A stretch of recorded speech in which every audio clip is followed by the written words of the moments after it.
Fala, pessoal. Olha que o Benê ficou chique, hein? Gostaram da abertura aí que o Benê fez? Benê, muito obrigado aí pela abertura.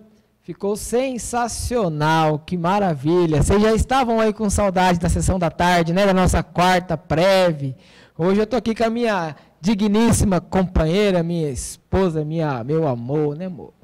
Hoje ela está aí para... Hoje, romântica. Sessão da tarde com ela. E aí, perguntaram ontem para mim lá, qual que é o tema da sessão da tarde? É surpresa. Todas as sessões da tarde, agora no segundo semestre, o tema será surpresa. Só vai ficar sabendo aqueles que nos acompanham.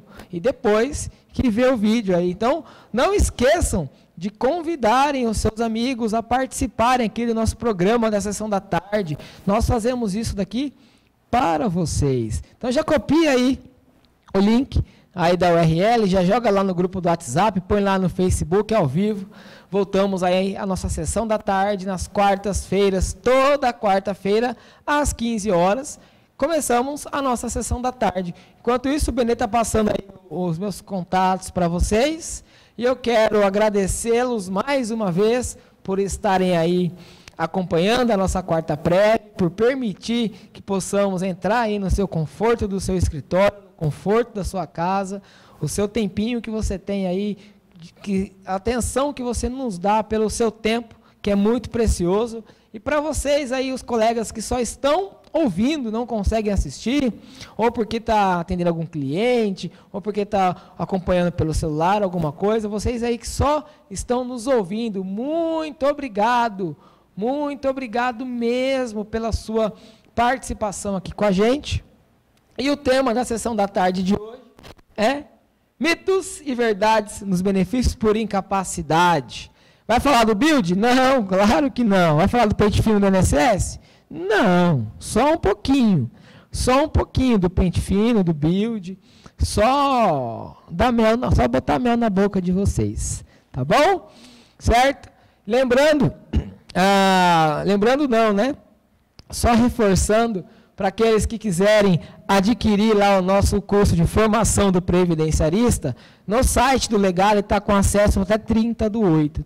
Então, considere o acesso até 30/9, tá bom? Então, você pode adquirir aí hoje e o acesso é até 30/9. E é o Formação 2.0. O Edinho está chamando de novo formação. O curso eu regravei. Várias aulas foram regravadas, inclusive o módulo de processo administrativo previdenciário, lá ele foi todo regravado. Lá no módulo do processo administrativo a gente está falando do meu INSS, do INSS digital, várias coisas que surgiram aí no decorrer aí desse ano.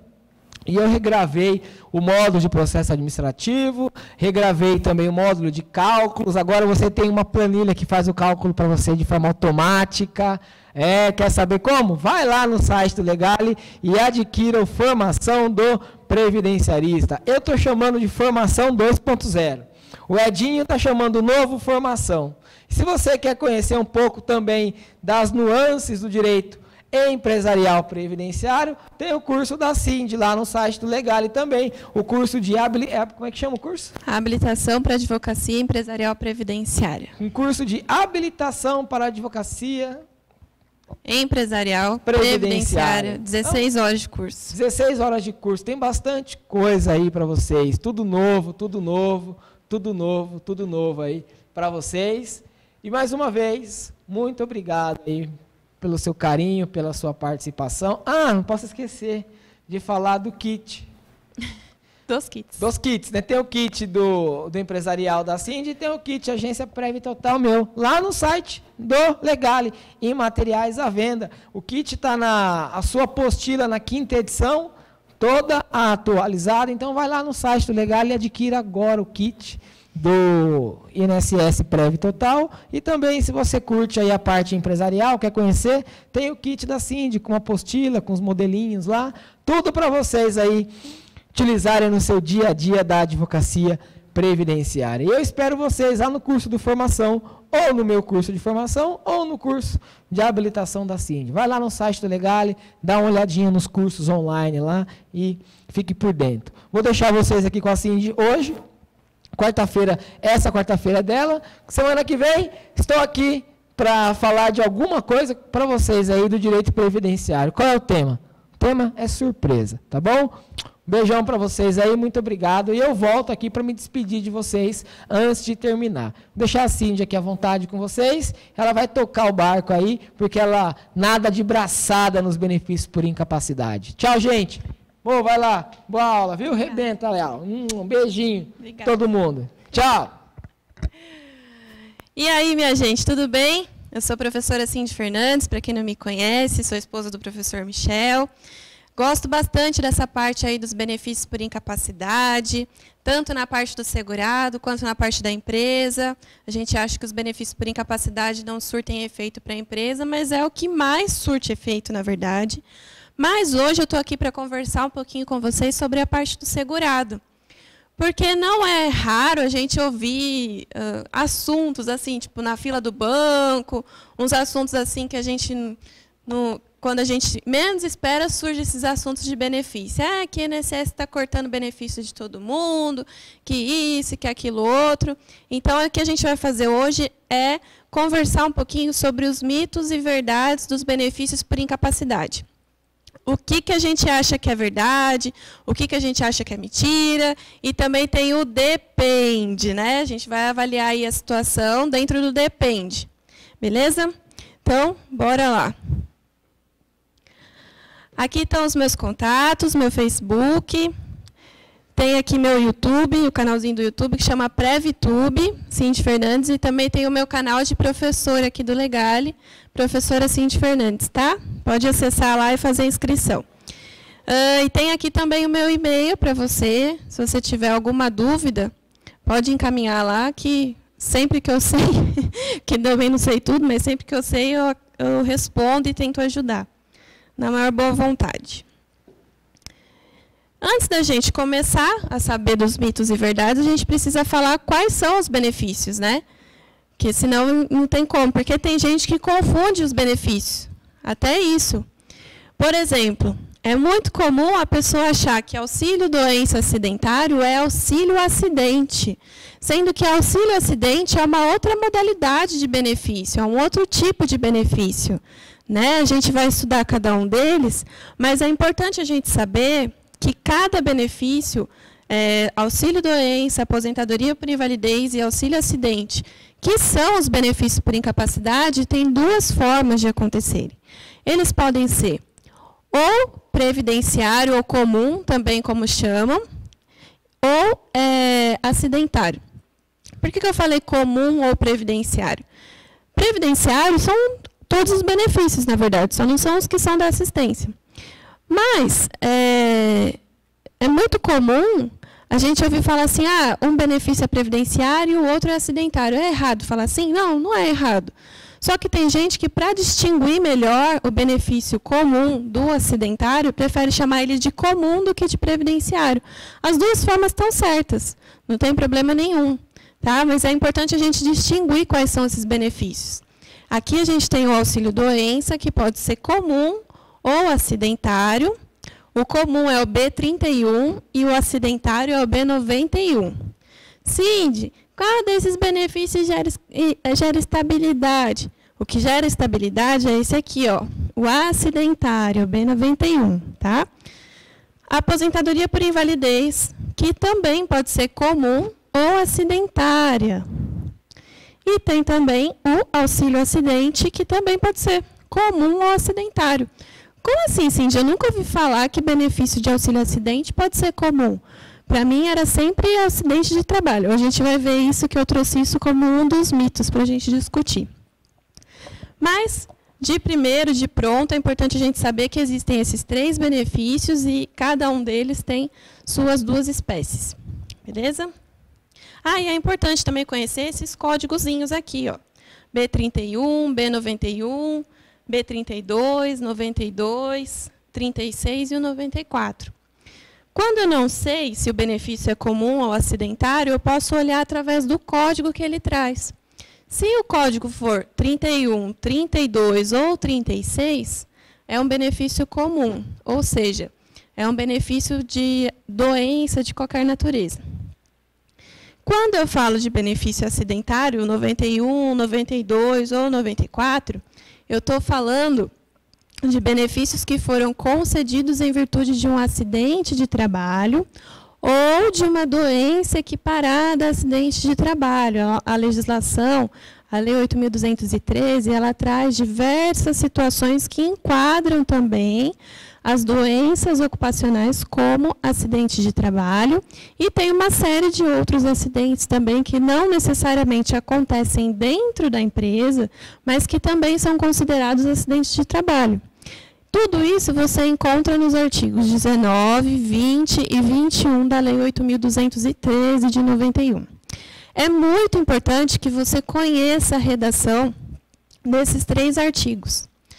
Porque quando a gente fala de benefício por incapacidade, né, no caso de um trabalhador, um empregado, às vezes você entende que essa pessoa está se afastando normalmente, quando, na verdade, ela deveria se afastar por um benefício acidentário. O benefício acidentário, ele acaba gerando estabilidade para o empregado, ele acaba gerando aí um depósito de fundo de garantia. Eu vou conversar com vocês daqui a pouquinho sobre isso também. Mas, de antemão, conheçam os 3 benefícios, suas espécies e os códigos. É muito importante também a gente conhecer e se ater aos códigos dos benefícios.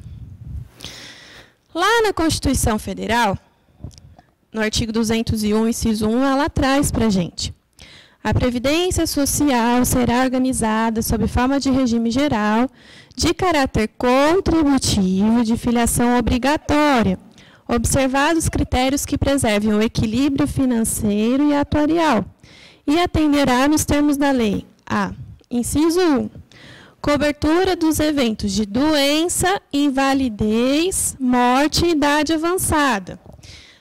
Cindy, então o que gera benefício é a doença?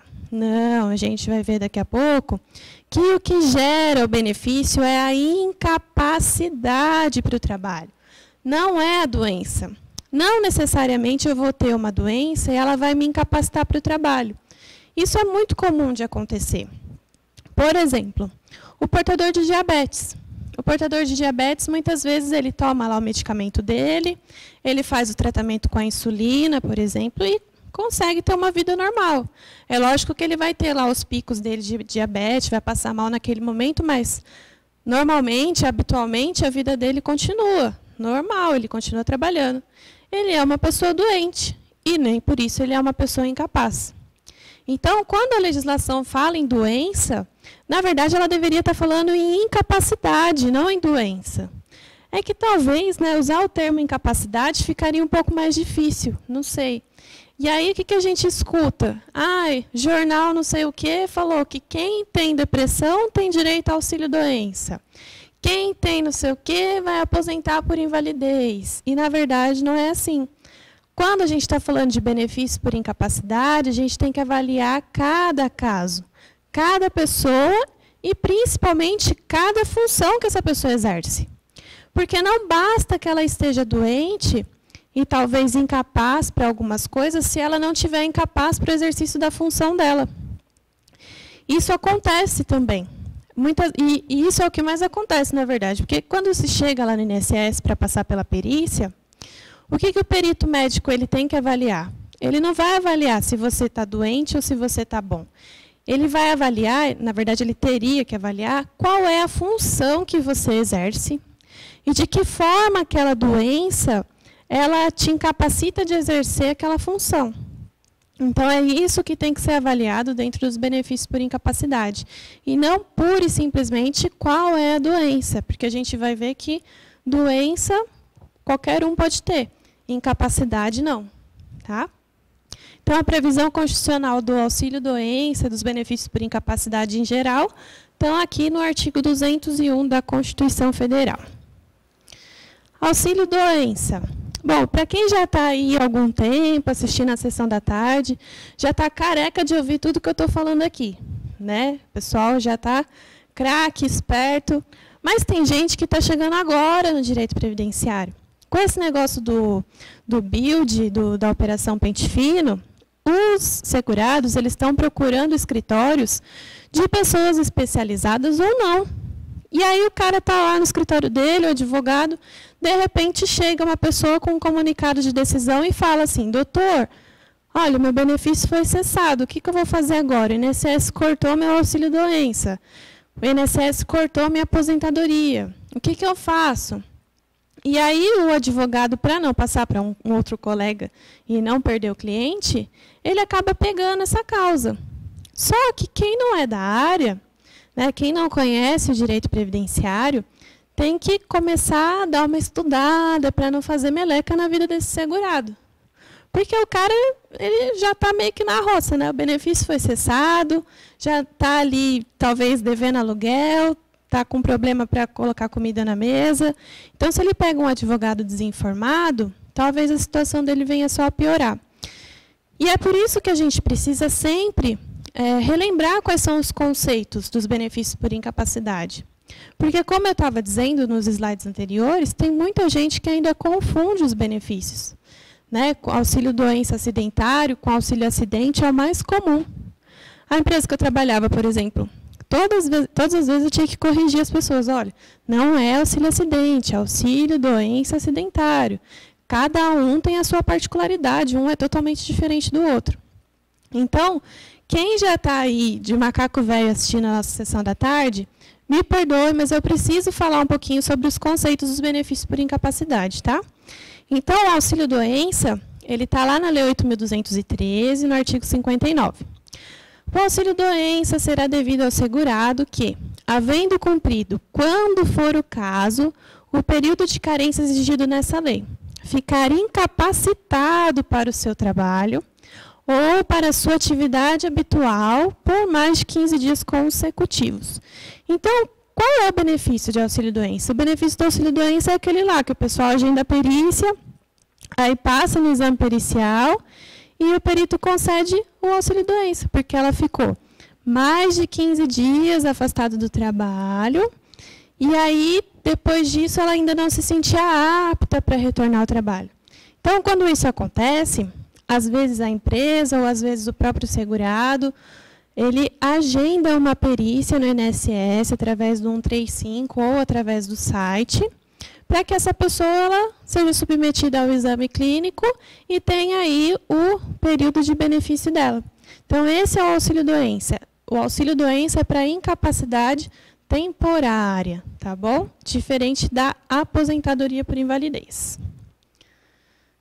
Que está lá no artigo 42 da Lei 8.213 de 91. A aposentadoria por invalidez, uma vez cumprida, quando for o caso a carência exigida, será devido ao segurado que, estando ou não em gozo de auxílio-doença, for considerado incapaz e insuscetível de reabilitação para o exercício de atividade que lhe garanta subsistência. Isso aqui a gente tem que frisar, né? A gente tem que escrever num papel, colar no teto do quarto, para quando você deitar na cama, você ler esse artigo aqui da aposentadoria por invalidez. Estando ou não em gozo de auxílio-doença, for considerado incapaz e insuscetível de reabilitação profissional. Por que que eu acho que é tão importante a gente frisar essa parte da reabilitação profissional? A reabilitação profissional, ela é um instituto meio que, como é que fala? Segregado assim da Previdência. Né? Todo mundo que fala, putz, reabilitação profissional é um benefício mal visto, né? As pessoas acham que a Previdência não consegue fazer. Realmente ela não consegue fazer. Só que ela é um norte para a aposentadoria por invalidez. É isso que eu quero que você enxergue. Eu não sei se você já teve acesso ao Manual da Reabilitação Profissional. Lá no Manual da Reabilitação Profissional, a gente tem diversos quadrinhos.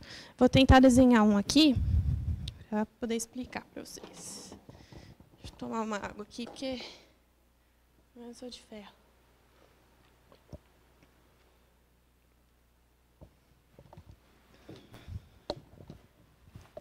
Se você não teve acesso ainda a esse Manual da Reabilitação, é importante, tá? Acho que se você jogar no Google, consegue. Tem uns quadrinhos que são mais ou menos assim.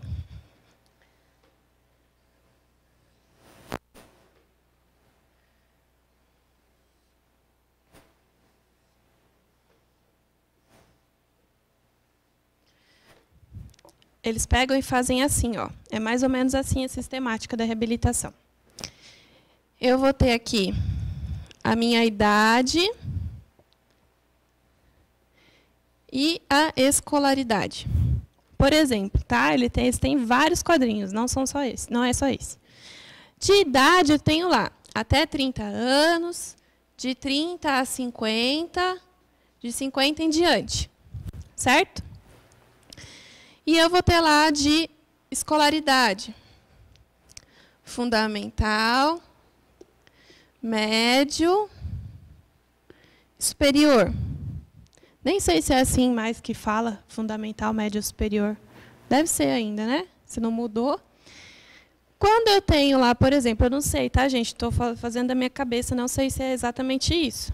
Mas deem uma olhada que, às vezes, isso aqui pode salvar seu cliente. Quando eu tenho lá, por exemplo, uma pessoa que tem ensino fundamental e que ela tem mais de 50 anos de idade, eu vou ter um aspecto desfavorável à reabilitação profissional. Eu tenho, por exemplo, uma pessoa lá que eu tenho um ensino médio e tem 30 anos. Aí aqui eu vou ter um aspecto favorável para a reabilitação. Aí, por exemplo, eu tenho uma pessoa aqui com um superior completo e 50 anos. Eu tenho um aspecto desfavorável à reabilitação. Ô, Cindy, mas o que tem a ver isso aí com a aposentadoria por invalidez? Tem tudo a ver. Porque a aposentadoria por invalidez, como a gente pode ver aqui no textinho, é para quem for considerado incapaz e insuscetível de reabilitação para o exercício de atividade que lhe garanta subsistência. Não é isso que está no texto? Se eu tenho uma pessoa que ela é incapaz e que ela não se enquadra aqui, ó, nos requisitos que o próprio INSS coloca dentro do manual dele, como é que ele quer me jogar para a reabilitação profissional? Ou pior, como é que ele quer, cessar o meu benefício sem me passar pela reabilitação profissional? Porque percebam, quando a gente está falando assim do BUID, por exemplo, que são os benefícios por incapacidade de longa duração, a gente está falando de pessoas que estão aí 10, 13, 14, 15 anos afastadas. E são pessoas que estão mais ou menos aqui, ó, dos 50 aos 54 anos. Esse é o pessoal que está sendo convocado para a perícia. Ou não, estou errada. Você aí de casa, eu quero que você dê sua opinião. E aí, o que o INSS deveria fazer? Essa pessoa que teve o benefício de aposentadoria por invalidez cessado, ela teria que passar pelo processo de reabilitação profissional. Porque imagina, a pessoa está lá mais de 10 anos afastada, muitas vezes a função que ela exercia na empresa já nem existe mais. Muitas vezes a empresa que ela trabalhava já não existe mais. Muitas vezes a pessoa já foi demitida e nem sabe, contrariando a legislação. E aí o que eu vou fazer? Eu vou com 50 e tantos anos tentar ingressar de novo no mercado de trabalho, sem uma profissão, porque a profissão que eu exercia já não tenho mais, sem uma qualificação, sem nada. Então, vai gerar muito mais um problema social de eu estar acessando esses benefícios indiscriminadamente do que um problema realmente de saúde. Então, é importante a gente usar. Esses dias mesmo eu fiz uma petição inicial e eu usei esse quadrinho. E tem um outro lá também que fala de tempo de benefício, de duração de benefício. É a mesma coisa aqui.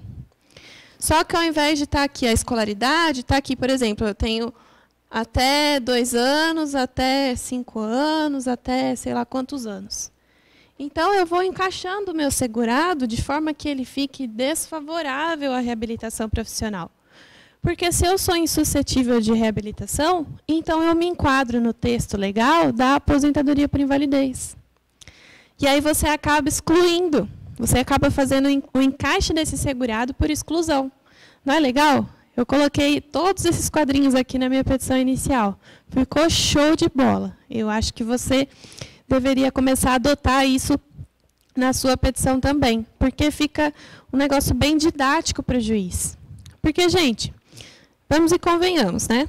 O juiz não quer saber muito de Doutrina. Então, não adianta você ficar colocando um monte de doutrina na sua petição inicial de benefício por incapacidade. Não adianta, porque o juiz não vai ler. Qual que é a função assim, da petição inicial? É demonstrar para o juiz qual é a função que eu exerço. Isso é o mais importante.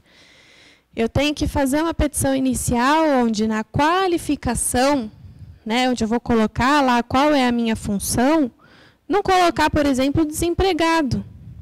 Porque se eu coloco desempregado, eu acabo quebrando todo o nexo que eu vou ter de fazer a incapacidade dessa pessoa. Assim, todas as vezes que eu coloco desempregado, é como se essa pessoa não desempenhasse função nenhuma.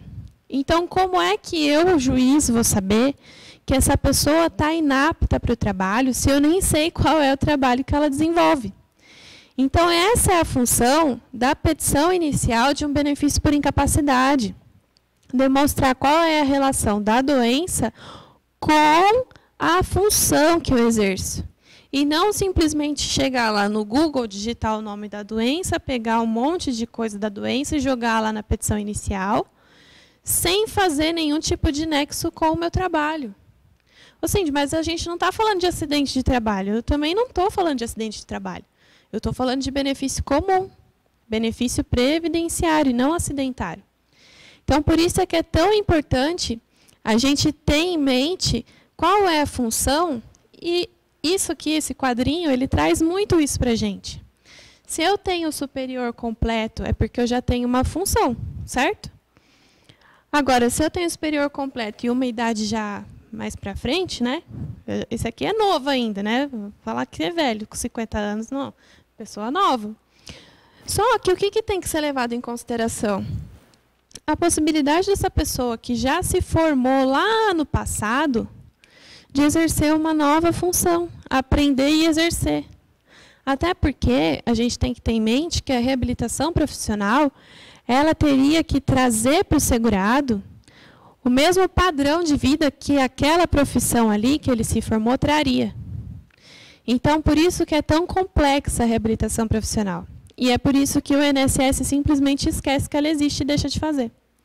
Ou quando faz nas coxas, como a gente diz lá em Jacareí. Faz um negócio bem mal feito. Eu tenho assim, notícia que, por exemplo, o rapaz tinha um cargo de, sei lá, digitador, há muitos anos atrás. E aí ele se afastou pelo INSS, né? Pegou lá, sei lá, qualquer doença. Pense em qualquer doença, não precisa ser necessariamente ligada ao trabalho. E aí ele foi, se afastou e passou pelo processo de reabilitação profissional. E adivinha o que o INSS fez? Sugeriu que ele fizesse um curso de informática em 2018. Agora eu te pergunto, o que a gente faz hoje em dia com um curso de informática? Nada. A não ser que eu tenha, assim, sei lá, um curso avançado, um Excel avançado, um PowerPoint avançado, coisas que eu consiga trabalhar melhor. Mas um simples curso de informática e nada é a mesma coisa. Né? É importante porque, quando eu era novinha, não que eu seja velha, mas quando eu era novinha, que eu tinha lá uns 10 anos por aí, uns 11, já faz um tempo. O Benê está concordando comigo, faz um tempo. Mas não faz muito, mas faz. Era importante a gente fazer o curso de informática, porque nem todo mundo tinha computador em casa. Não tinha. Exatamente, o Benê está colocando aqui que era na época da datilografia. Eu já não entrei muito nessa época, tá, Benê? Quando eu entrei já tinha computador. Mas eu só fui ter computador na minha casa depois de velha. Acho que eu já tinha, sei lá, uns 13, 14 anos. Não era igual hoje, que a criançada já nasce na frente do computador. Antigamente não tinha isso.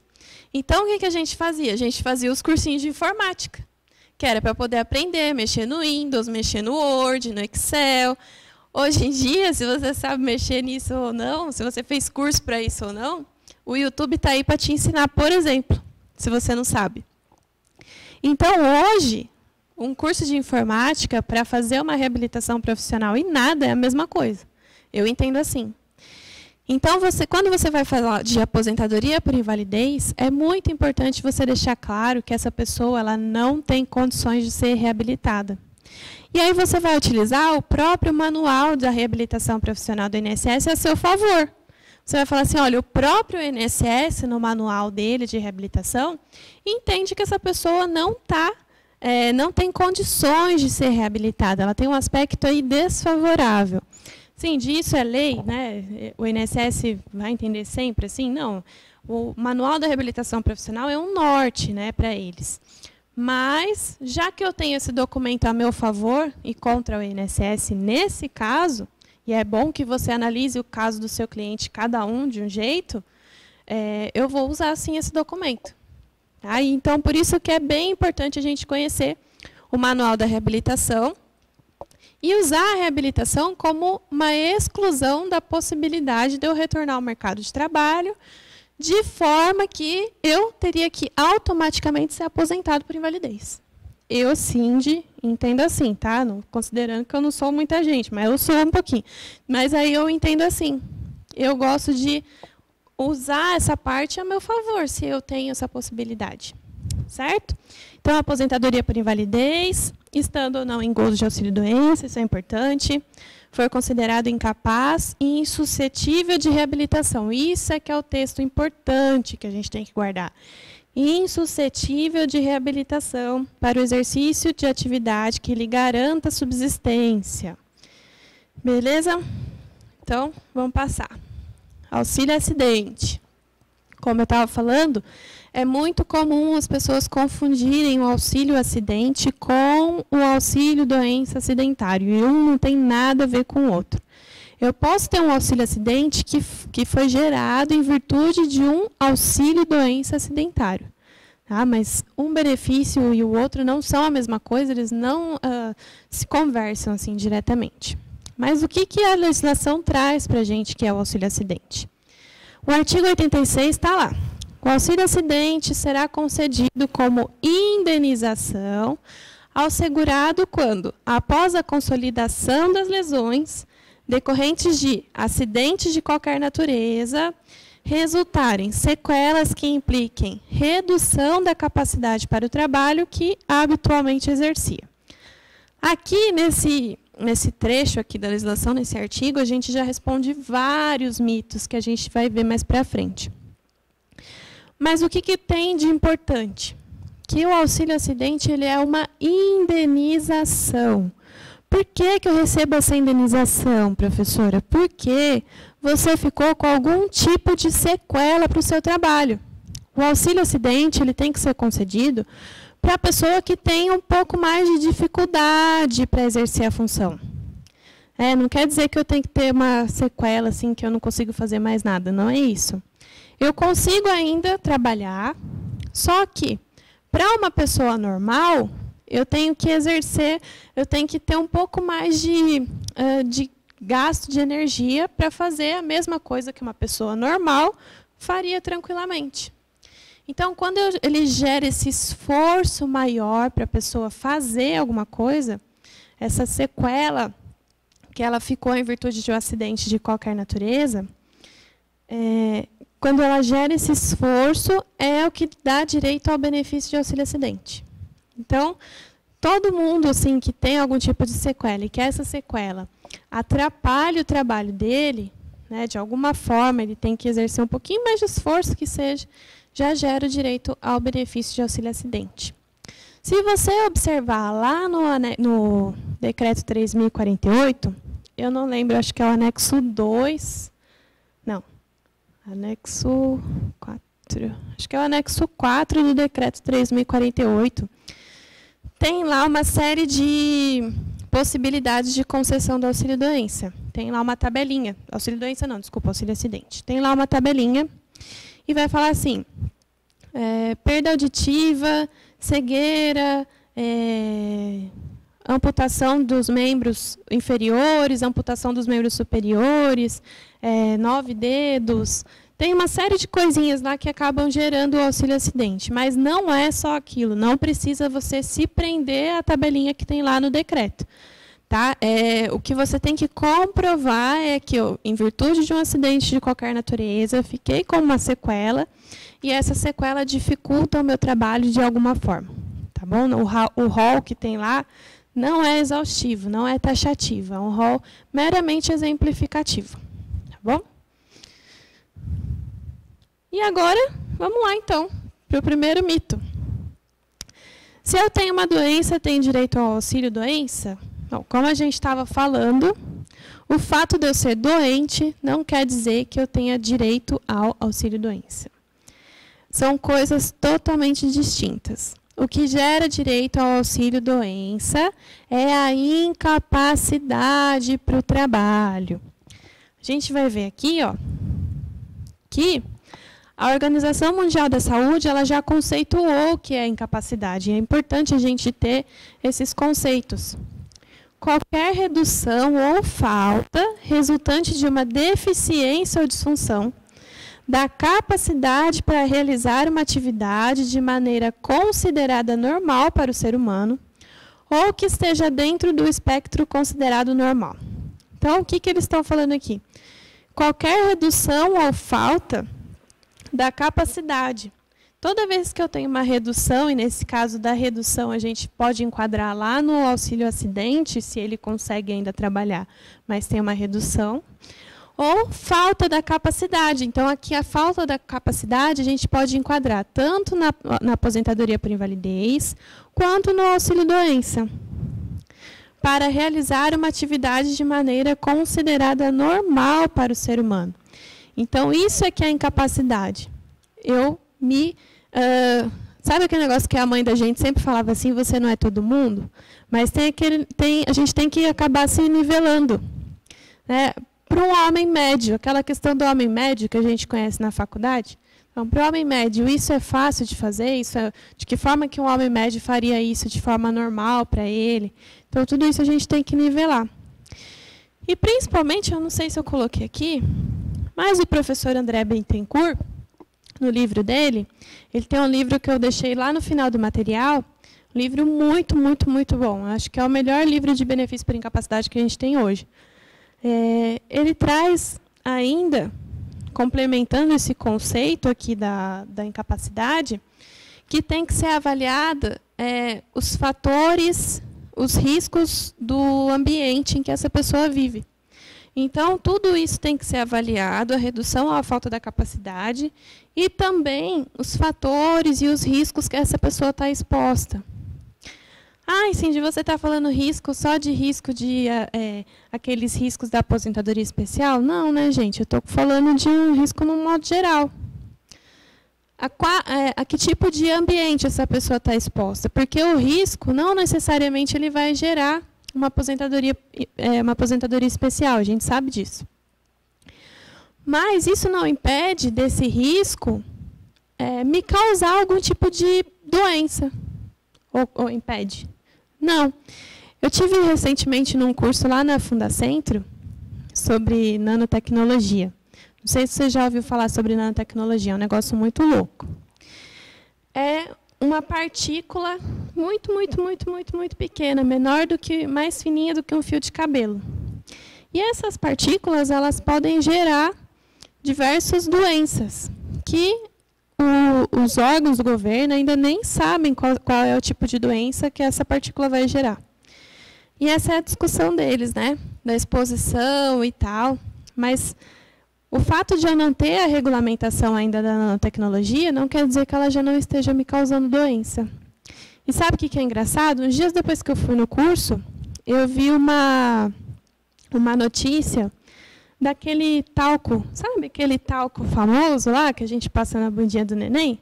Então, a fabricante, ela sofreu uma indenização gigantesca porque esse talco causou câncer num bebê, num adulto, sei lá quem que era, não consegui ler a reportagem inteira, mas causou câncer nele justamente pela nanotecnologia. Porque é uma partícula tão fina, tão fina, tão fina, que eu não preciso respirar, eu não preciso ingerir. Ela pode entrar até pela minha pele. Então, é muito interessante a gente estudar isso.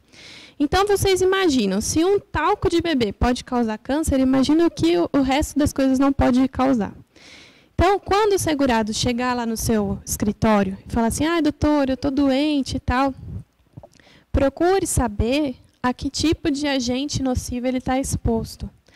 Quais são as coisas que tem dentro do ambiente que ele trabalha?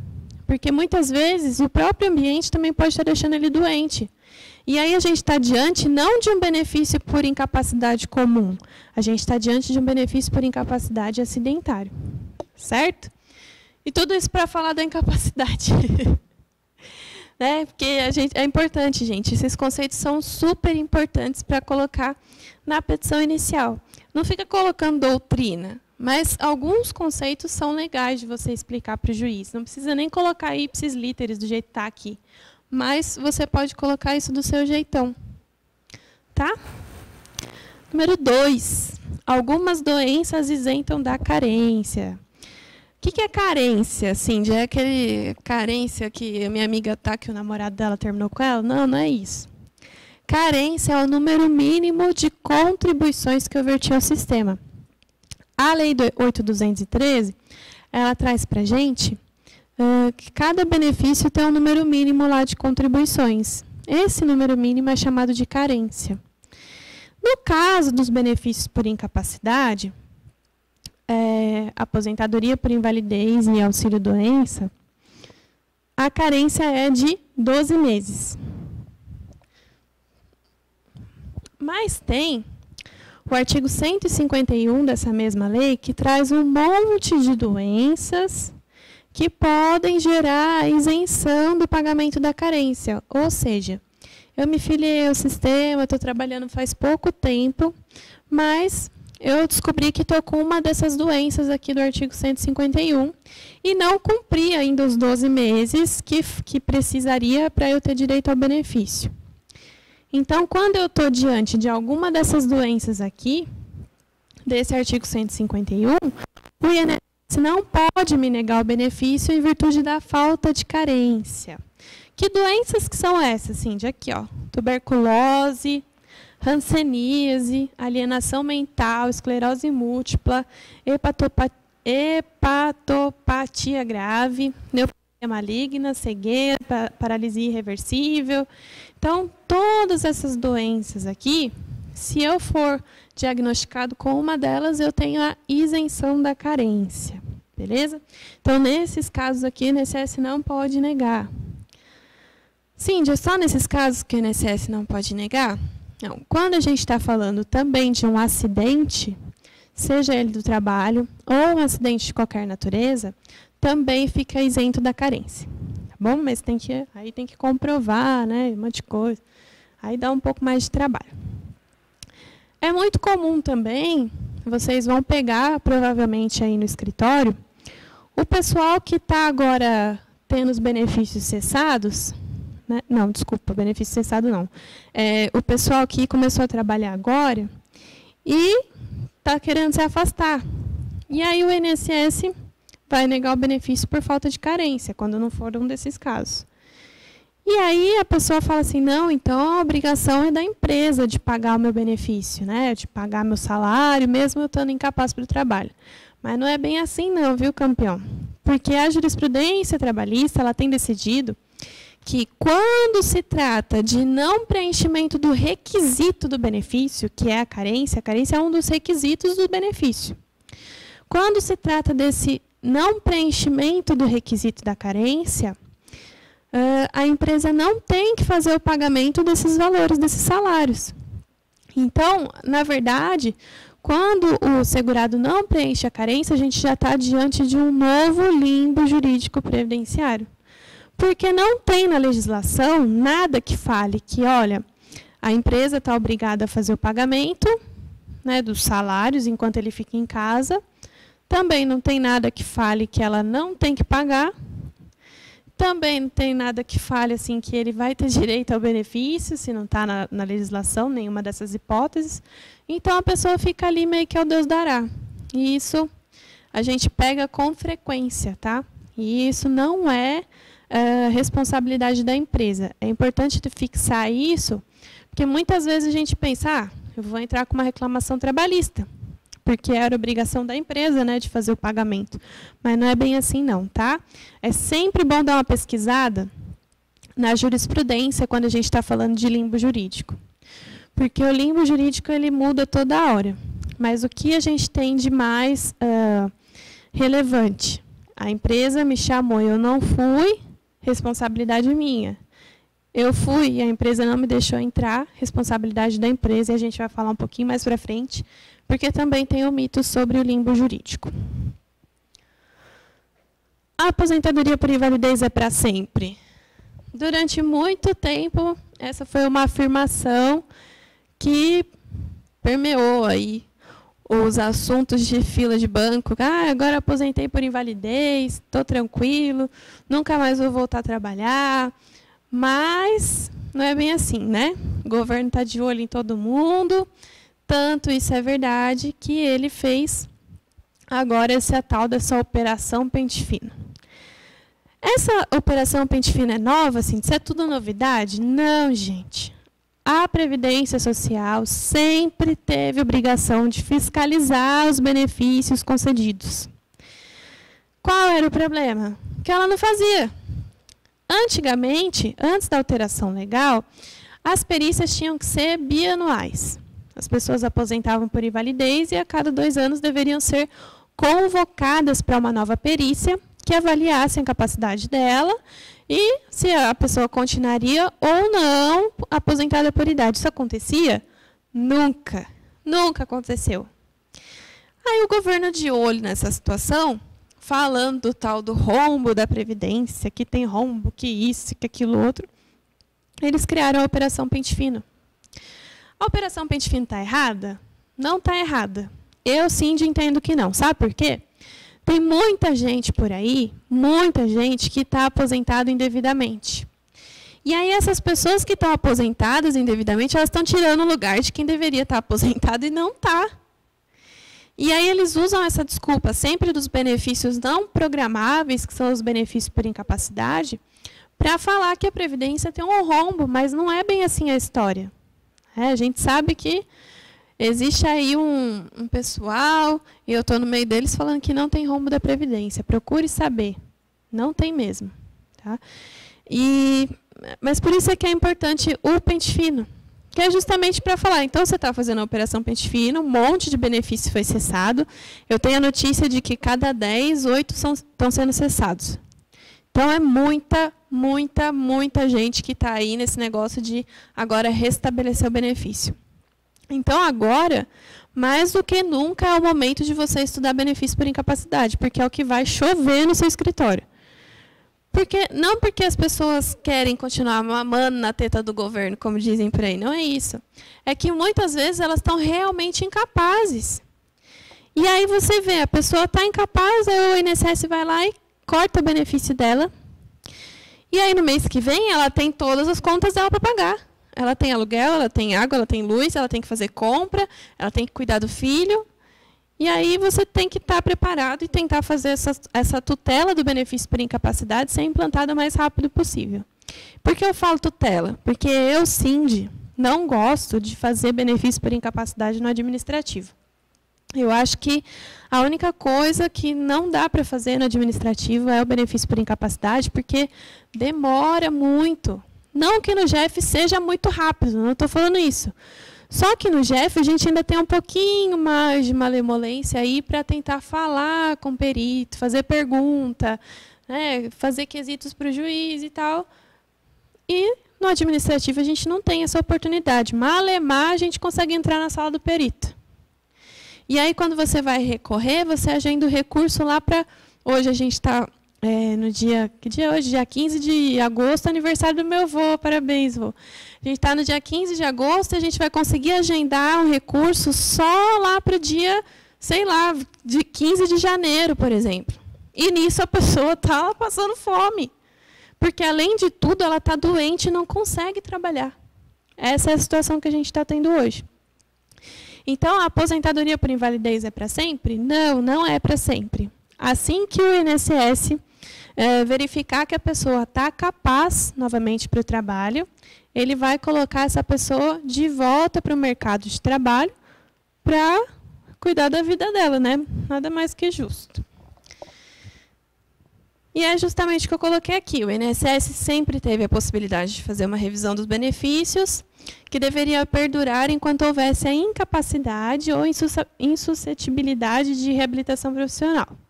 E é o que vem acontecendo através da chamada Operação Pente Fino. Aqui, ó, que legal. Existem 2 casos de isenção da perícia médica. Eu não sei se você está ciente disso. Quando a gente está falando de Operação Pente Fino, existem 2 casos aí que a pessoa está isenta de passar pela perícia médica. O artigo 101 da Lei 8.213, o parágrafo 1º, traz para a gente essas 2 hipóteses, que é quando a pessoa completa 55 anos ou mais de idade, quando decorridos 15 anos da data de concessão da aposentadoria por invalidez ou do auxílio-doença que a preceder. Então, como é que funciona esse inciso 1 aqui? A pessoa tem lá 55 anos de idade ou mais. Tá? E aí, há mais de 15 anos, ela está afastada. Isso quer dizer que pode ser todo esse tempo de aposentadoria por invalidez, ou se eu tenho um auxílio-doença que foi convertido na aposentadoria por invalidez. Aí, o tempo que eu fiquei também no auxílio-doença vai contar. É importante eu falar uma coisa para vocês. Quando o auxílio-doença é picado, sabe, quando o segurado tem o benefício cessado, aí ele vai lá no recorre, espera os 30 dias, aí agenda uma perícia nova. Isso é benefício picado, porque o número do benefício ao longo desse tempo vai mudando, certo? O benefício que tinha lá de auxílio-doença não vai ser o mesmo que eu agendei agora. Então, quando eu tenho esses benefícios picados, você vai ter que entrar, possivelmente, com uma ação para restabelecer o benefício. Porque eu não me enquadro já nessa situação dos 15 anos. Quando eu estou diretão aqui nessa situação dos 15 anos, diretão no benefício, eu posso entrar até com mandato de segurança, que é para eu impedir que essa pessoa tenha que passar pela perícia. Porque, olha, INSS, você está violando a legislação. O mesmo acontece quando eu tenho um segurado que tem mais de 60 anos de idade, que é o caso do inciso 2.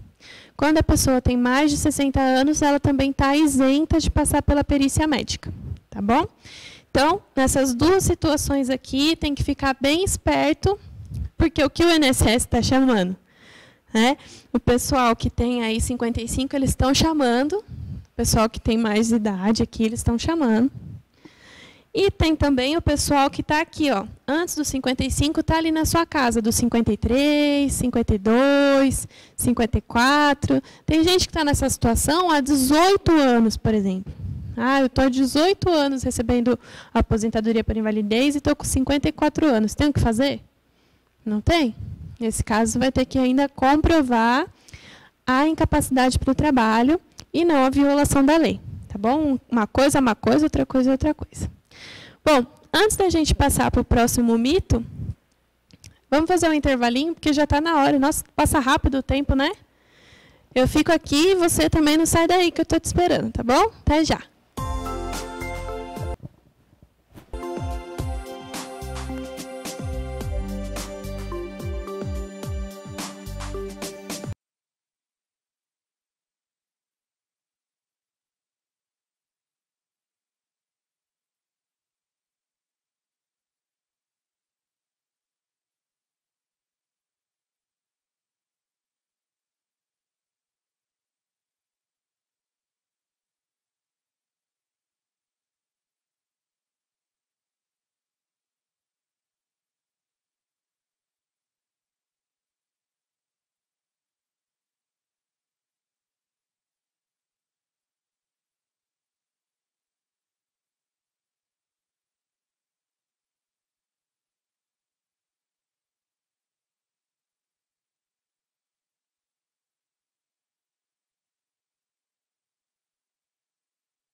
Voltamos, doutores incríveis da internet.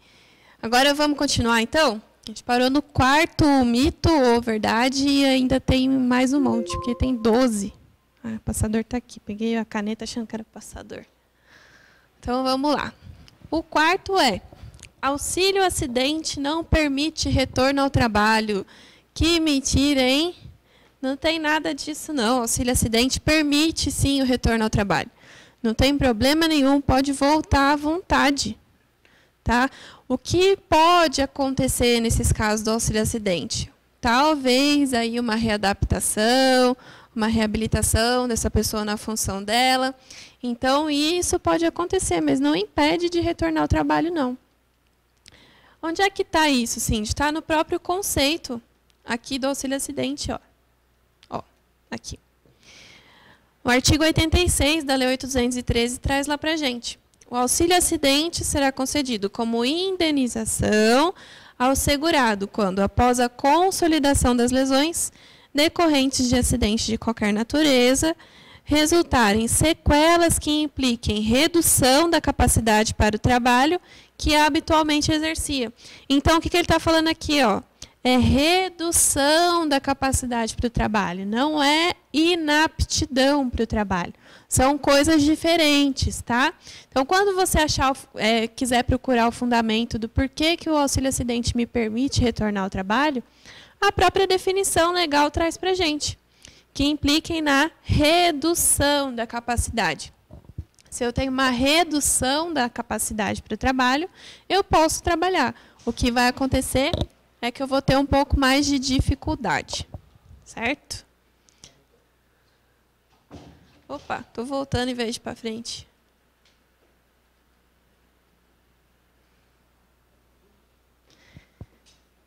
Já estou ao vivo. Michel está aqui, voltou.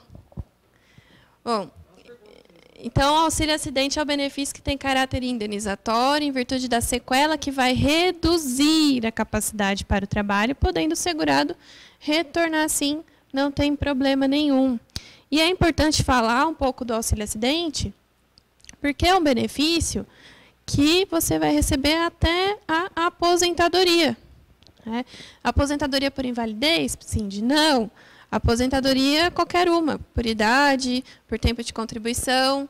Enquanto você não estiver aposentado, você vai receber o auxílio acidente. É muito comum o segurado criar essa dúvida. Ele acha que, em vez de auxílio acidente, ele está em auxílio doença, mas não é verdade. Ele está em auxílio acidente e, dessa forma, ele deve retornar ao trabalho. Não é que ele pode, ele deve retornar ao trabalho, sob pena aí de um abandono de emprego. Certo? Por isso é que é importantíssimo. Eles fazem essa miscelânea aí mesmo. Qualquer acidente de trabalho gera estabilidade. Não é bem assim, tá? Não é qualquer acidente de trabalho que gera estabilidade. Na verdade, o que a legislação traz para a gente é que o que vai gerar a estabilidade do segurado no trabalho é o afastamento superior a 15 dias e a percepção de benefício por incapacidade de natureza acidentária. Então, o que gera a estabilidade é o auxílio doença acidentário, B91. Se eu não tenho a concessão do B91, a lei não traz essa hipótese de estabilidade para mim. Vamos dar uma olhadinha aqui no artigo 118 da lei. Lei 8.213, tá? O segurado que sofreu acidente do trabalho tem garantida pelo prazo mínimo de 12 meses. Por que mínimo, Cindy? Porque muitas convenções coletivas acabam trazendo aí a possibilidade dessa estabilidade se estender, tá? A manutenção do seu contrato de trabalho na empresa após a cessação do auxílio doença acidentário, independentemente de percepção de auxílio acidente. Então, vejam que o que a lei traz para a gente é que a estabilidade é gerada após a cessação de benefício por incapacidade acidentária, ou seja, o auxílio doença acidentário. independente de eu ter recebido o auxílio acidente, que é aquele lá da sequela, não o acidentário, tá bom? Ai, Cindy, mas eu não concordo com isso, eu acho que ele tem estabilidade sim. Eu também acho que talvez ele tenha, mas o TST não entende dessa forma. Aqui eu trouxe para a gente a súmula 378 do TST, que fala sobre a estabilidade provisória no acidente de trabalho. O 2 aqui traz para a gente. São pressupostos para a concessão da estabilidade, o afastamento superior a 15 dias e a consequente percepção do auxílio doença acidentário, salvo se constatada após a despedida, doença profissional que guarde relação de causa com a execução do contrato de emprego. O que ele está falando aqui nesse caso do salvo? Quando a gente manda a pessoa embora lá na empresa, quando a pessoa é demitida, e depois de tudo isso, é que ela entende que tem uma doença do trabalho. Ela vai passar pelo médico, e aí o médico vai falar, que função que você exercia na sua empresa? Sei lá, exercia a função de auxiliar de serviços gerais. Estou com uma dor aqui no ombro, doutor. Nossa, não estou aguentando fazer nada. A senhora trabalhava na empresa de serviços gerais e está com dor no ombro? Então, provavelmente, essa dor que a senhora está tendo aí é uma LER, lesão por esforço repetitivo. E como é que o INSS acaba descobrindo isso? E muitas vezes concede o benefício acidentário a pessoa nem sendo mais empregada. Ele faz isso através do nexo técnico epidemiológico previdenciário, que é o conhecido como NETEP. O NETEP está lá nos artigos 21A da Lei 8.213, artigo 337 do Decreto 3.048 e anexo 2, lista C, do Decreto 3.048 também. O que o NETEP faz, Cindy? Ele faz um cruzamento de dados entre o CID que a pessoa tem, a doença que ela tem, né, o CID, e o CNAE da empregadora. Então, eles fazem esse cruzamento. Todas as vezes que eu tiver um empregado que tem nesse CID e esse CNAE, eu vou conceder um benefício acidentário. Isso onera a empresa. A gente pode achar que não, porque ele já foi demitido e tal. Agora, a única coisa que eu posso fazer é entrar com um processo, né, na Justiça do Trabalho e tentar aí uma reintegração. Mas, na verdade, isso acaba onerando a empresa, ainda que ele já esteja demitido. Porque quando for fazer a contagem do FAP da empresa, esse benefício por incapacidade acidentário vai contar no FAP da empresa, que foi o último registro dessa pessoa. Então, tem uma série de coisas que acontecem aí quando a gente está falando de benefício por incapacidade e a sua conversão para acidentário. Beleza? Então, a estabilidade, ela só é gerada quando a gente tem um afastamento superior a 15 dias e a consequente percepção do auxílio doença acidentário. Isso quer dizer que se eu receber o auxílio doença previdenciário, não tenho direito à estabilidade. Ainda que eu entenda que a doença que eu tenho tem ligação com o trabalho. Só que se você entende isso, você vai ter que discutir lá na estadual, se você quiser fazer a conversão do benefício, ou entrar com uma reclamação trabalhista para comprovar esse nexo. Então, assim, para o TST, se não tem o auxílio doença acidentário, não tem estabilidade. Beleza? Sempre é necessário auxílio doença antes do auxílio acidente? Isso é comum também de ouvir. Eu preciso de um auxílio doença sempre para depois conceder o auxílio acidente. E não é assim não que funciona. Muitas vezes as pessoas nem se afastam pelo INSS. Vou te dar um exemplo. A pessoa que teve um membro amputado. Pode ser que ela tenha amputado e nem recebeu o auxílio doença. Amputou e não teve que fazer um tratamento, uma fisioterapia, nem nada. E já voltou ao trabalho. Só que ela voltou com o quê? Com uma sequela, que foi a amputação desse membro. Então, essa pessoa ela não teve um auxílio-doença, só que ela tem uma sequela em virtude de um acidente de qualquer natureza que vai gerar aí a redução da capacidade dela para o trabalho. Isso não quer dizer que ela tenha que ter antes um benefício de auxílio-doença. É a mesma coisa que acontece com o pessoal da perda auditiva. O pessoal acaba perdendo a audição, né, ou tendo a perda induzida, sem se afastar pelo INSS, porque você vai perdendo a audição aos poucos. Né, vai perdendo, vai perdendo, vai perdendo. E a pessoa que já perdeu a audição, ela acaba se acostumando com a audição nova que ela tem.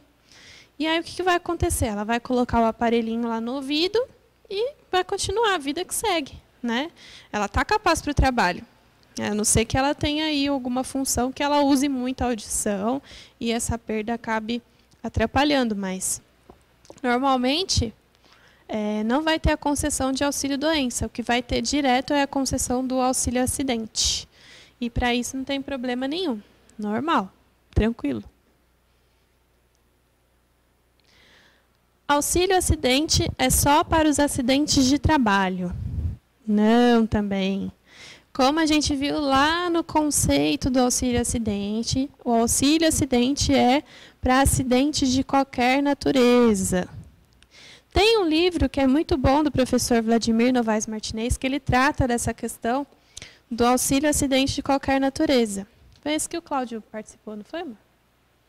O professor Cláudio, não sei se vocês conhecem ele, mas professor nosso aqui da casa, muito nosso amigo, ele participou da confecção desse livro, e é um livro muito bom, ele traz uma série de alternativas, quando o acidente nem sequer é acidente, por exemplo. Eu tenho uma perda, mas não ocorreu em virtude de um acidente. Então, se você quiser dar uma pesquisada sobre essa questão do auxílio-acidente, é bem legal você comprar esse livro. Mas o que eu quero falar é que o auxílio-acidente não é só para acidentes de trabalho.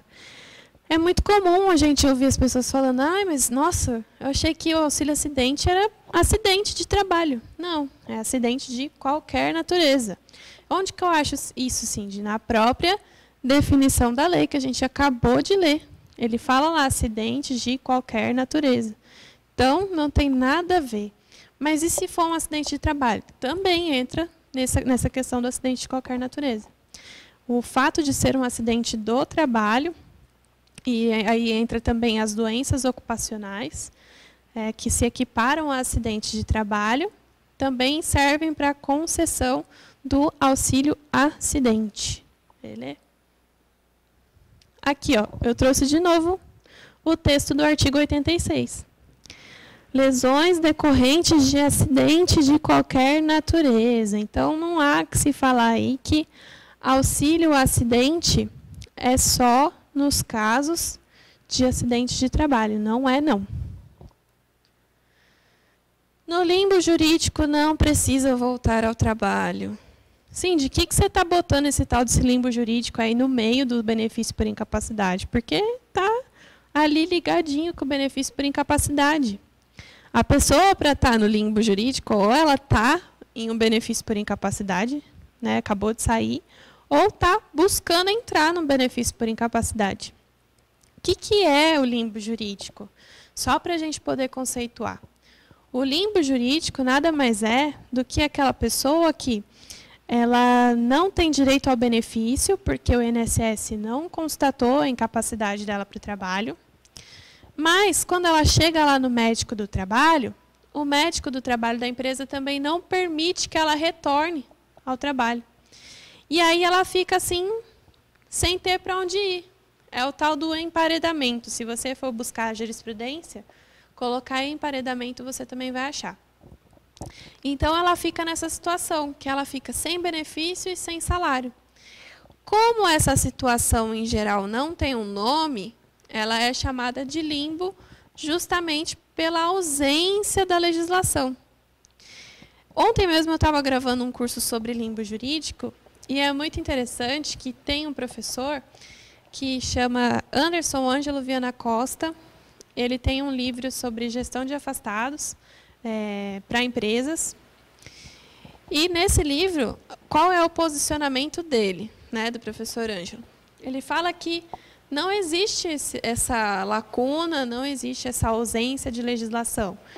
Porque o que a legislação prevê? Que a empresa pague apenas os 15 primeiros dias que antecedem o auxílio-doença. Então, se eu já tenho uma legislação que me força a pagar apenas esses 15 dias, por que é que eu vou ser condenada a pagar outro período? Não tem porquê. Então, ele fala que esse negócio de limbo nem deveria existir, que a obrigação da empresa é única e exclusivamente pagar os 15 dias. É assim que o TST tem entendido? Não, não é assim que o TST tem entendido, tá? Sempre que a empresa não permite que o segurado retorne ao trabalho, ela tem sido condenada ao pagamento desses salários dele. Então, você que está aí no seu escritório, doutor e doutora, quando chegar uma pessoa aí e falar para você, ai, doutor, eu fui na empresa, agora a empresa não deixa eu voltar para o trabalho, né? Agora eu não sei o que eu faço, se eu entro... Calma, o que você orienta ele a fazer? Tenta ir na empresa buscar o atestado de saúde ocupacional dele, o ASO. O que tem de importante no ASO? O ASO é a confissão da empresa de que ele está inapto para o trabalho. O que eu preciso demonstrar para o juiz do trabalho que está acontecendo? Eu preciso demonstrar que a empresa que não deixou esse segurado voltar ao trabalho. Quando eu não consigo fazer essa prova, quando a minha prova é fraca, o TST, a Justiça do Trabalho, tem entendido que a empresa não tem obrigação de pagar o salário.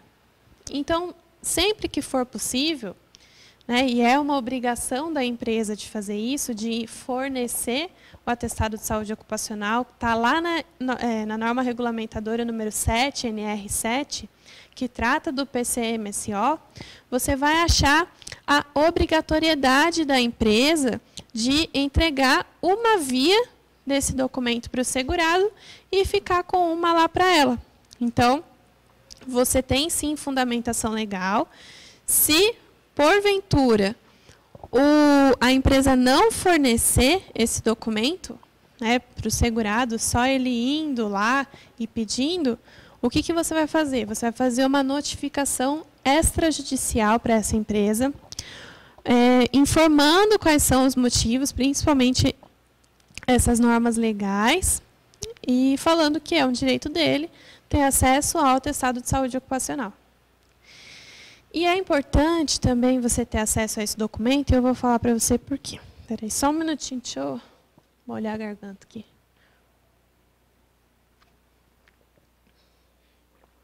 Pode ser que o segurado chegue lá no seu escritório e fale que a empresa não deixou ele voltar. E aí você fala, não, sangue nos olhos, vamos entrar com a ação, com a reclamação trabalhista, porque a empresa não pode negar e tal. Beleza. Aí a empresa apresenta a contestação, o que ela junta? O ASO de apto, falando que ele estava apto. Quando a empresa junta esse ASO de apto, a empresa demonstra que foi o segurado que não quis retornar ao trabalho.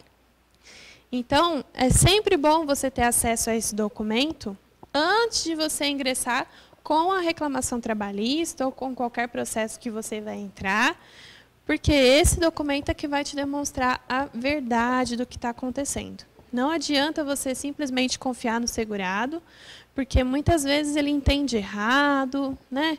E aí, pior, a empresa junta na contestação o ASO assinado por ele. Está lá apto e ele assinou embaixo. Então, assim, como é que eu vou demonstrar que a empresa não me deixou retornar? Não tem como. Então, por isso é que é importante você, antes de tomar qualquer precaução, manda aí um e-mail para a empresa, faz uma notificação extrajudicial para ter acesso ao ASO, para você se resguardar. Tá? Porque a Justiça do Trabalho, do jeito que está ainda, não é nem bom a gente ficar entrando com processo trabalhista de qualquer coisa, né? Porque depois a gente pode cair aí numa sucumbência. Além disso, além de tudo isso, tem a súmula 32 do TST. Se esse rapaz não retorna ao trabalho, é presumido o abandono de emprego dele. Eu até fui a gente estava numa empresa hoje, vou mandar um abraço aí para a Kátia, e a gente estava falando justamente sobre essa questão do retorno. Quando eu tenho a súmula 32 do TST, presume-se o abandono de emprego se ele não retorna ao trabalho em 30 dias. O que eu tenho que fazer nessas situações, né? Eu, empresa, tá? Eu tenho que convocar o segurado para que ele retorne ao trabalho sob pena de abandono de emprego. E se eu não for advogado da empresa? Cíntia, eu sou advogada do segurado. Você tem que falar para ele retornar ao trabalho. Não tem outra alternativa. Ou ele retorna ao trabalho, ou ele justifica aqui, nos termos aqui da súmula, justifica o porquê ele não quer fazer. Olha o teor da súmula. Presume-se o abandono de emprego se o trabalhador não retornar ao serviço no prazo de 30 dias após a cessação do benefício previdenciário, nem justificar o motivo de não fazer. Então, o que o TST está falando aqui nessa súmula? Que quando tem a cessação do benefício, é obrigação do segurado retornar ao trabalho. Ele tem que retornar, querendo ele ou não. Ou, se ele não for retornar, ele tem que me justificar o porquê que ele não está fazendo isso. Certo? Então, essa súmula aí, ela está bem de acordo com a empresa e bem contrária ao segurado. Ai, Cindy, mas a empresa nunca vai saber quando cessou o benefício. Lógico que vai saber. Lógico que vai saber quando cessou. Se a empresa faz a gestão dos afastados, que é a minha área, né? Eu já falo para vocês, compra o curso lá de habilitação, vocês vão ver que vocês não vão se arrepender. Quando a empresa faz a gestão dos afastados, ela tem acesso à data de cessação do benefício. Com a data de cessação do benefício, ela pode, se ela for uma empresa mais descolada, ela pode já contar os 30 dias aí da cessação. Se ela for uma empresa mais conservadora, ela ainda vai mandar telegrama para o segurado retornar e tal, mas não conte com isso. Então, tem que botar na cabeça do segurado que ele tem que retornar, sim, ao trabalho, para o bem dele e para que, se a empresa não deixar, que ele tenha direito aí aos pagamentos dos salários. Tá? Gravidez só gera salário maternidade. Isso talvez um depende, né? Depende. Por que depende, Cindy? Pode ser que a grávida, a gestante, ela tenha algum problema de saúde antes do parto. Ela está ali com seus 3, 4 meses, tem uma gravidez de risco. E aí ela vai para o INSS, por exemplo, o médico dela, o obstetra, afasta ela mais de 15 dias. E aí ela entra para o INSS. Tá? Até aqui tudo bem? O que tem gente que pensa? Que essa pessoa, quando ela entra para o INSS, ela já vai receber salário maternidade, mas não é assim que funciona. O salário maternidade, pela legislação, ele só é concedido 28 dias antes do parto. Então, todo o período da gestação em que ela ficar incapaz para o trabalho, seja aí por uma gravidez de risco, alguma coisa que aconteça assim, algum problema de saúde, vai ser auxílio-doença comum. Não vai ter diferenciação nenhuma da grávida, porque ela está grávida. Ela só vai receber o salário maternidade a partir do 28º dia antes do parto. É comum também que essa pessoa, talvez ela fique recebendo aí o auxílio-doença até o dia do parto. E aí só vai alterar o benefício para salário maternidade quando o bebê nascer. Então, na data do nascimento, é alterado para salário maternidade e não mais auxílio-doença. Se passou o período do salário maternidade e ela está incapaz para o trabalho ainda, porque a gente sabe que depois que você tem o bebê, tem uma série de coisas que podem acontecer, né? A pessoa ainda pode continuar incapaz para o trabalho. Aí sim ela vai receber novamente um auxílio-doença. O período do salário maternidade é de 120 dias. Tá? Pode ser do parto para 120 dias ou a partir de 28 dias antes do parto. Mas não é porque ela está grávida que ela só recebe o salário maternidade. Ela pode também receber o auxílio doença normal. Só uma coisa, o salário maternidade para a pessoa que trabalha na empresa, quem faz o requerimento é a empresa, tá? Aí trouxe aqui, ó, o artigo 71. O salário maternidade é devido à segurada da Previdência Social durante 120 dias, com início no período entre 28 dias antes do parto e a data de ocorrência deste, observadas as situações e condições previstas na legislação no que concerne à proteção da maternidade. Então, o que ele está falando aqui é justamente isso, que a partir do 28º dia antes do parto é salário maternidade, né, que tem médico que gosta de afastar a grávida um pouco antes.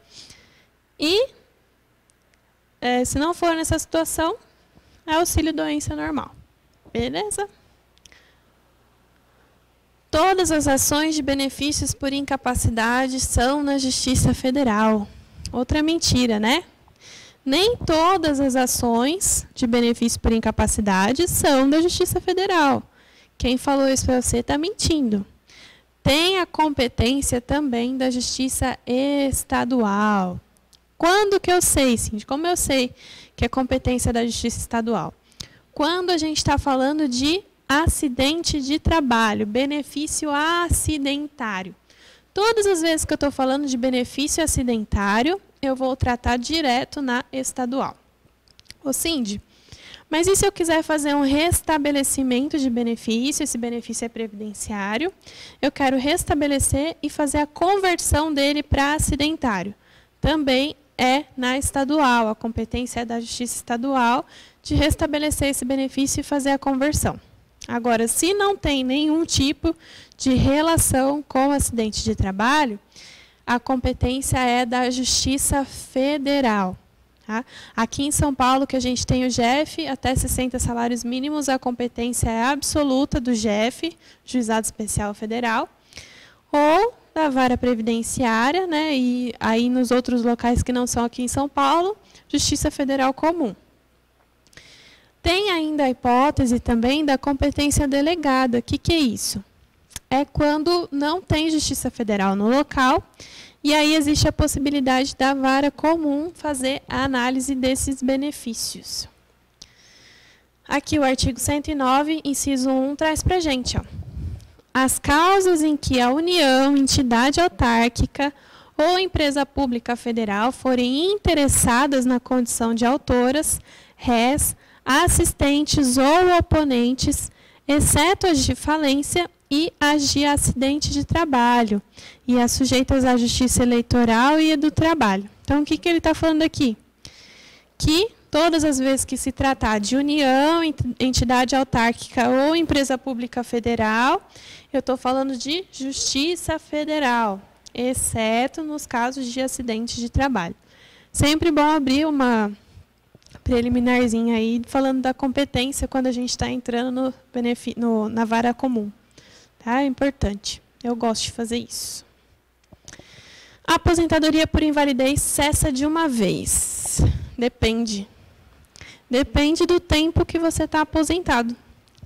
A legislação traz para a gente, a Lei 8.213, existe a hipótese de que, se você está há mais de 5 anos afastado, essa cessação vai ser feita aos poucos. Na verdade, o benefício cessa e o pagamento continua. Vamos dar uma olhadinha aqui. Ó, o artigo 47 traz para a gente. Verificada a recuperação da capacidade de trabalho do aposentado por invalidez, será observado o seguinte procedimento. Aqui o inciso 1 fala quando a recuperação ocorrer dentro de 5 anos. E o inciso 2, que é o nosso interesse, quando a recuperação for parcial ou ocorrer após o período do inciso 1, que é de 5 anos, ou ainda, quando o segurado for declarado apto para o exercício de trabalho diverso do qual habitualmente exercia, a aposentadoria será mantida sem prejuízo da volta à atividade. no seu valor integral durante 6 meses, contados da data em que for verificada a recuperação da capacidade. Então, durante 6 meses, ele ainda vai receber o valor integral. B, com redução de 50% no período seguinte de 6 meses. Então, durante 6 meses eu recebo o integral. Depois desse mais 6 meses, eu recebo 50% do benefício. E C, com redução de 75%, também por igual período de 6 meses, ao término do qual cessará definitivamente. Então, quando eu tenho a cessação do benefício de aposentadoria por invalidez, quando eu estou há mais de 5 anos aposentado, eu tenho essa cessação aos poucos, acho que é período remanescente, fala, não lembro. Mas o que acontece aqui? Eu fico ainda mais 1 ano e meio recebendo benefício. Durante 6 meses eu recebo integral, depois eu recebo 50% e depois eu recebo 25%, desculpa. A empresa sempre paga os 15 dias antes do auxílio-doença? Isso aqui é mentira, hein? Nem sempre a empresa paga os 15 dias do auxílio-doença, nem sempre. Ai, Cindy, qual a situação? Agora fiquei preocupada, não sei o que eu vou fazer. Quando o segurado tiver um benefício concedido em virtude da mesma CID no prazo de 60 dias. Deixa eu desenhar aqui para que vai ficar mais fácil.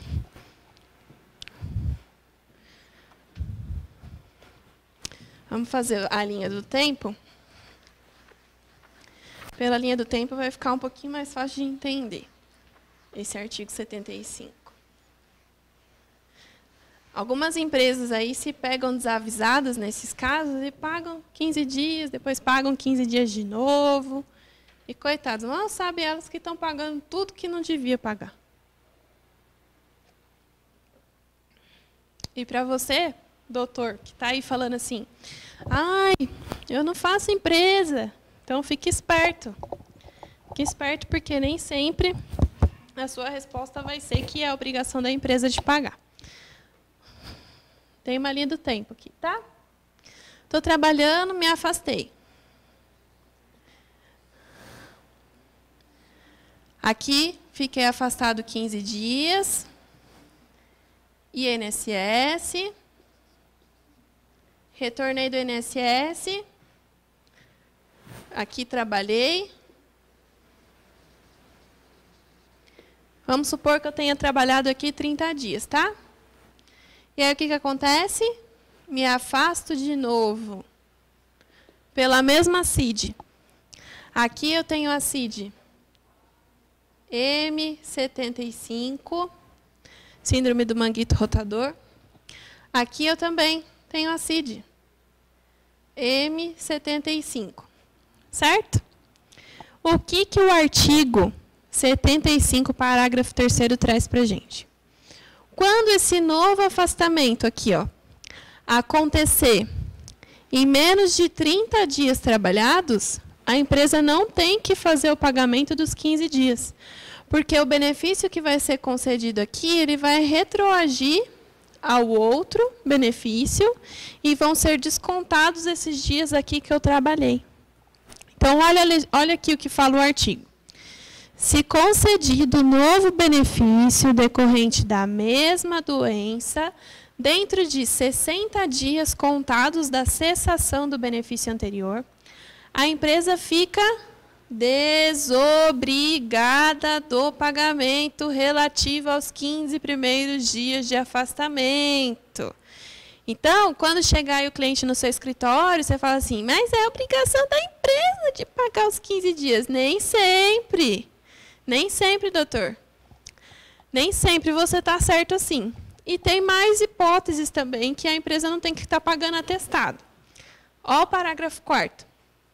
Se o segurado empregado, por motivo de doença, afastar-se do trabalho durante 15 dias, retornando à atividade no 16º dia, e se dela voltar a se afastar dentro de 60 dias desse retorno, em decorrência da mesma doença, fará jus ao auxílio-doença a partir da data do novo afastamento. Não entendi nada, assim, tipo, calma que vai ficar mais claro. Aqui, ó, mesma coisa, tá? Me afastei 15 dias. Tá? CID M75, beleza? Só que aqui eu não entrei no INSS, eu voltei a trabalhar. Me afastei os 15 dias e voltei a trabalhar. Então, aqui, ó, trabalhei 30 dias. Aí eu sou espertão, peguei outro atestado e dei aqui, ó, pá. De novo. CID M75. Mesma coisa. Você acha que a empresa vai pagar de novo os 15 dias que ela já pagou lá atrás? Se esse novo afastamento aqui, ó, acontecer em menos de 60 dias, eu posso usar os 15 dias que eu já paguei lá atrás. Aí, daqui em diante, eu vou para onde? INSS, bebê. Vai para o INSS, não é a empresa que vai te pagar de novo os 15 dias para você ficar em casa.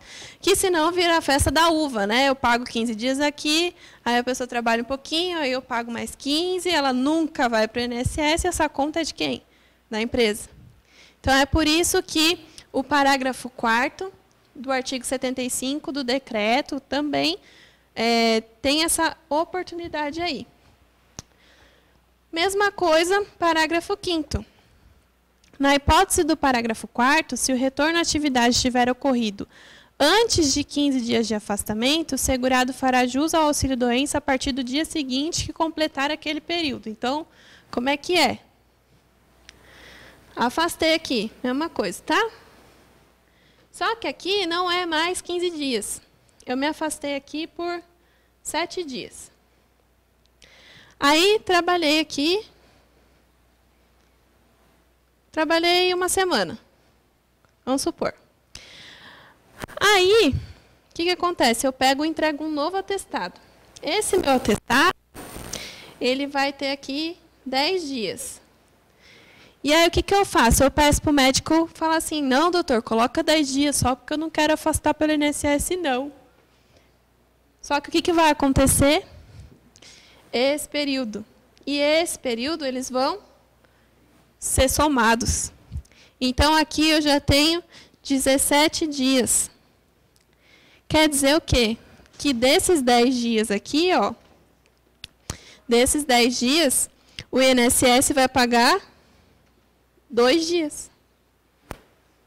Então, percebam que tem tudo isso aqui. A empresa nem sempre tem que fazer o pagamento dos 15 dias que antecedem o auxílio-doença, tá?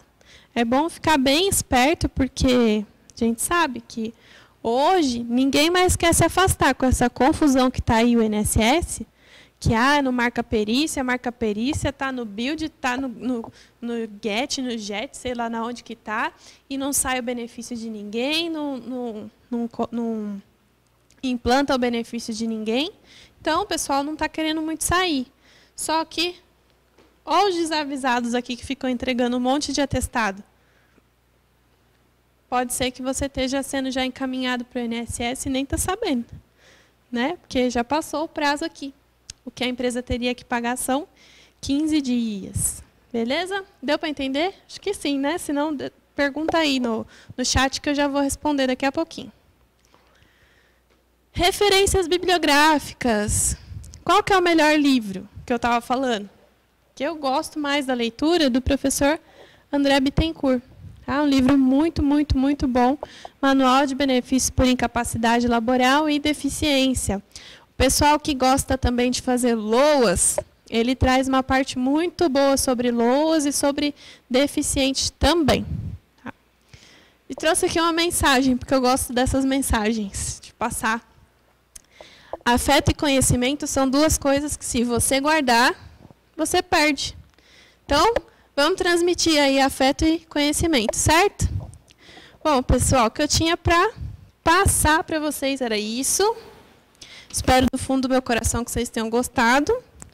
Agora eu vou aí no QG ali do Benê, ver se vocês fizeram pergunta. Não arrumou a câmera, né, Benê?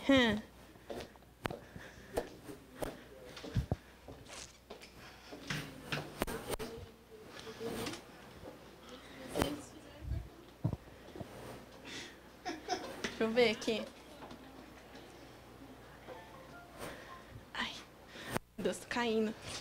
Que a gente faz ao vivo, né? Conhece essa história?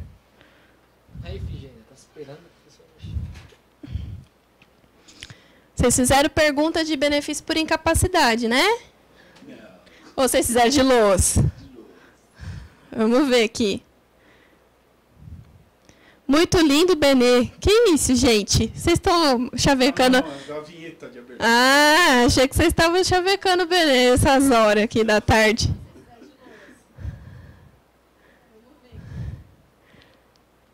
Não, para.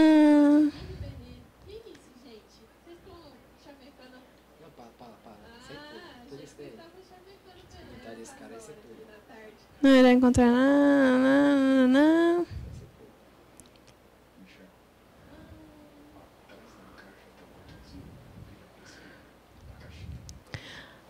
Como transformar auxílio-doença em auxílio-doença com causa do trabalho?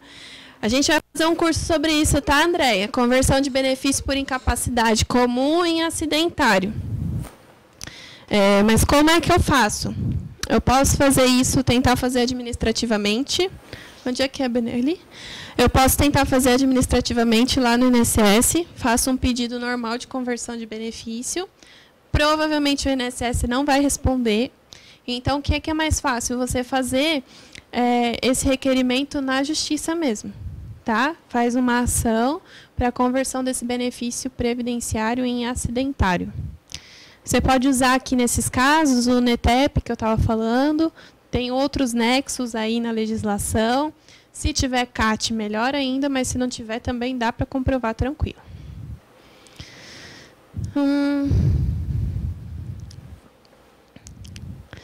Que mais aqui? Não há como reverter administrativamente? Há. O que significa LTCAT? Eu acho que o Iago aqui falou errado, não é LTCAT, é só CAT. Ah, beleza. Mas LTCAT é laudo técnico de condições ambientais do trabalho. É um documento importantíssimo também para o segurado.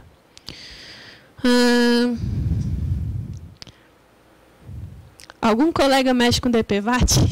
Não, eu não. Ademir, professor Ademir Santos. Tem um professor Ademir aqui do Legale, viu? Ele dá curso de recurso de multa, essas coisas aradas, DPVAT, ó, show de bola. Ponto na carteira. Ponto na carteira, isso mesmo.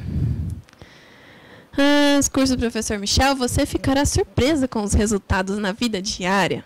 Muito bem, hein? Luci sempre participando, né, Luci? Creio que não reverte administrativamente. Exatamente, não reverte mesmo, é muito difícil.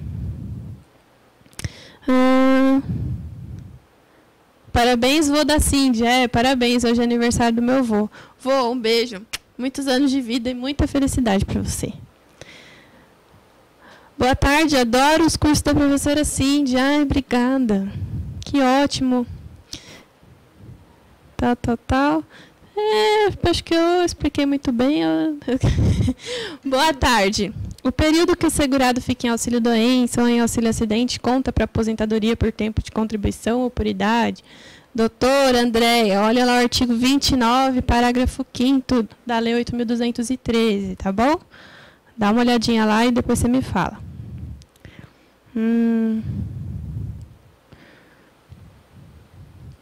Que mais? Ótima professora, parabéns, muito obrigada, Eleni.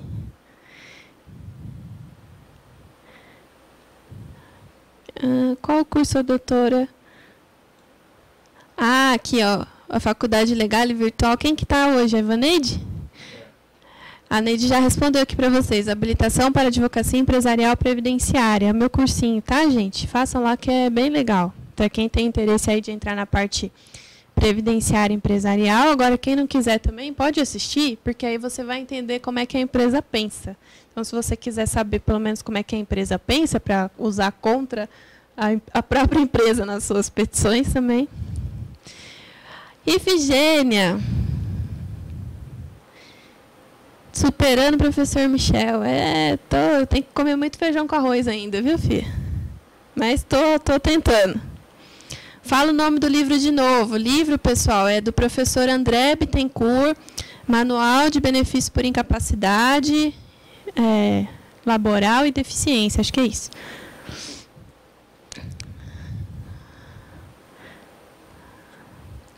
Se o afastamento de 15 dias terminou, entrou no INSS, terminou, voltou ao trabalho, menos de 60 dias, entrou 15 dias afastado, pergunta se for atestado de CID diferentes. Então, você tem que observar o grupo da CID, tá? Muitas vezes pode ser o CID, pode ser um númerozinho diferente, mas se for do mesmo grupo, por exemplo, CID-M, CID-F, CID, sei lá, qualquer coisa, tem a diferença sim. Agora, se for só o númerozinho que muda, aí dá para enquadrar também nesse caso, não paga os 15 dias. Tá bom? Tem que dar uma olhadinha nisso aí. O benefício de acidente de qualquer natureza quando ocorre acidente com o profissional. Tem que ter nexo de causal com a profissão que exerce? Então, na verdade, acho que você está falando aqui, o doutor Osmar, é do auxílio acidente, né? O que acontece? Você tem que comprovar que ele está tendo a redução. Não necessariamente tem que ter nexo causal com a profissão. O que você tem que comprovar é que, dentro daquela função que ele exercia, ele tem já certa dificuldade para fazer outras, a mesma função. Acho que eu não consegui falar, peraí. Dentro daquela função que ele já exercia, ele vai ter dificuldade para fazer a mesma coisa que ele fazia antes. Então, é assim, ó, por exemplo, eu sou advogada. Sofri um acidente de qualquer natureza, sei lá, tive uma sequela na perna, vamos supor. O fato de eu ter a sequela na perna, ela não me influencia na minha vida de advogada. Então, assim, talvez seja entendido que não há redução. Só que você tem que comprovar que a redução não só para a atividade que ele exercia, a redução para a vida em comum. Né? Porque às vezes isso pode atrapalhar também. Mas se você consegue comprovar dentro da função dele, fica um pouco mais fácil de entender. Cindy, não entendi. Consigo reverter o auxílio-doença em acidentário por doença? Consegue, Fia. Consegue. O que você tem que fazer? Faz o requerimento administrativo. O INSS provavelmente não vai te responder. E aí, passando os 30 dias, se você quiser, você pode entrar com um processo judicial. Eu acho que administrativamente o segurado não quer pedir demissão, mas não tem nada a ver uma coisa com a outra, viu, André? O fato dele entrar com o processo judicial para converter o benefício vai ser na estadual e a empresa não vai participar desse processo. Então, a empresa não vai nem ficar sabendo que ele está fazendo o requerimento da conversão. Só vai chegar lá com ela já para a sentença. A INSS negou administrativamente a aposentadoria por tempo, porque havia auxílio-doença ativo fora concedido judicialmente. Alegam que não poderiam cessar o auxílio-doença concedido judicialmente. Procede? Então, acho que você vai ter que escolher um benefício, né? Ou você tem o auxílio-doença, ou você tem a aposentadoria. O que você pode fazer nesse caso aqui é pedir para implantar o benefício de aposentadoria por tempo, assim que terminar o auxílio-doença. Acho que isso é possível. Essa aqui? Se for várias... Peraí. As gestantes entram muito de afastamento de uma semana. Se for várias vezes ao mês, a empresa pode colocar direto no INSS. Então, você vai ter que dar uma olhadinha lá, se ela vai enquadrar lá no parágrafo 4º ou no parágrafo 5º do artigo 75 do decreto. Tá? Dá uma olhadinha lá. Se ela entregou vários atestados no mesmo mês, que são do mesmo CID, aí ela pode entrar direto sim no INSS. Tá? A empresa vai fazer um encaminhamento para ela. Gente, eu quero agradecer a vocês que ficaram aí comigo, agradecer ao Legale, né, que sempre tem portas abertas para mim, para o Michel, o Benê que está aqui comigo. Tem muitos cursos, o Legale oferece muitos cursos, tá? Tem o meu de habilitação na advocacia empresarial previdenciária, tudo que você precisa saber para prestar serviço para a empresa. Tem o do Michel, que é o formação, né, formação do previdenciarista, o curso completo também, tudo que você tem que saber para atuar na parte previdenciária. Eu estou vendo com o Edinho o dia para a gente marcar também essa conversão do benefício previdenciário em acidentário, garantir uma estabilidade aí, o fundo de garantia pessoal. E também um sobre benefício por incapacidade, mas para quem está começando agora, tá? O pessoal que tem bastante dúvida aí, não sabe nem para que serve o 135. Esse é o pessoal que eu quero atingir. E lógico, se você já sabe tudo, mas também quer assistir, você é sempre bem-vindo aqui, né? Então, eu quero mandar um beijo para vocês, um beijo para o meu pai, para minha mãe, especialmente para vocês. E é isso. É isso, galera. Beijão para vocês e até a próxima aí. Tchau. Fica com Deus. Abração. Tchau.